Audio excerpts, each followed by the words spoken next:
Lesson study is an approach to professional development. It involves small groups of educators working together in a collaborative process. The process is goal-driven and grounded in teachers' regular classroom work.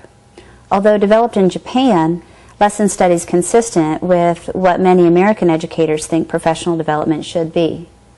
In the lesson study model, teachers go through a process called the lesson study cycle. The first step is setting goals.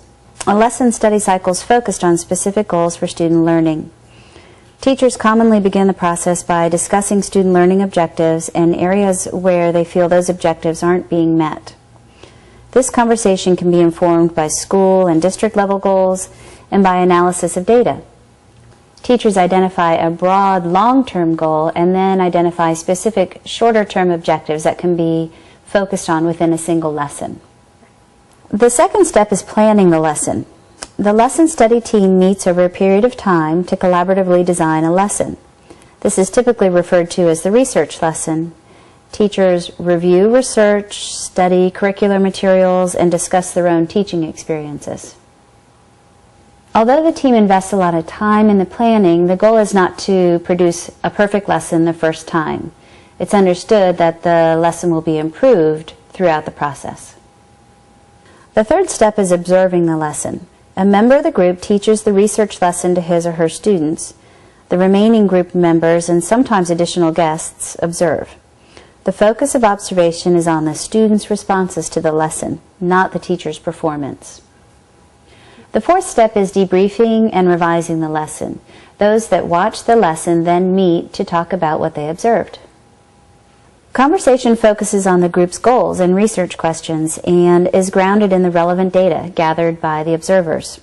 Student work produced is closely analyzed, and based on this debriefing, the group then revises the lesson plan. At this point, teachers may choose to repeat steps 3 and 4. After the revisions are made, the lesson is often taught by a different group member to another group of students. Again, the team members and invited educators observe, and afterwards the lesson is debriefed, and additional revisions to the lesson plan can be made. The sixth step is reflecting on learning. So the group comes together and thinks about what they've learned about teaching and learning as a result of their close study of this individual lesson. Teachers discuss the implications of this cycle for their future practice. The group also contemplates topics their work suggests for future lesson study cycles. The last step is sharing results. Finally, the group's work is shared with other school staff and maybe larger audiences too. Such sharing can occur at department or faculty meetings, lesson study open houses, or at state conferences.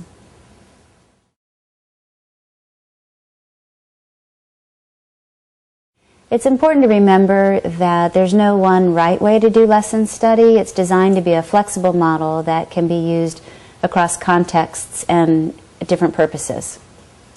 Lesson study can be used at all grades and in any content area. Although groups are commonly made up of teachers who share either grade level or content area, lesson study can be used to facilitate cross-grade or interdisciplinary collaboration. The power of lesson study doesn't lie with a single isolated lesson study cycle. Rather, when a group performs repeated cycles over the course of a year, connections are developed among people, and a culture of professional development is really fostered within the school. Many resources are available to help you learn more about lesson study. Here are some recommended websites, books, and journal articles that can serve as a good starting point for you.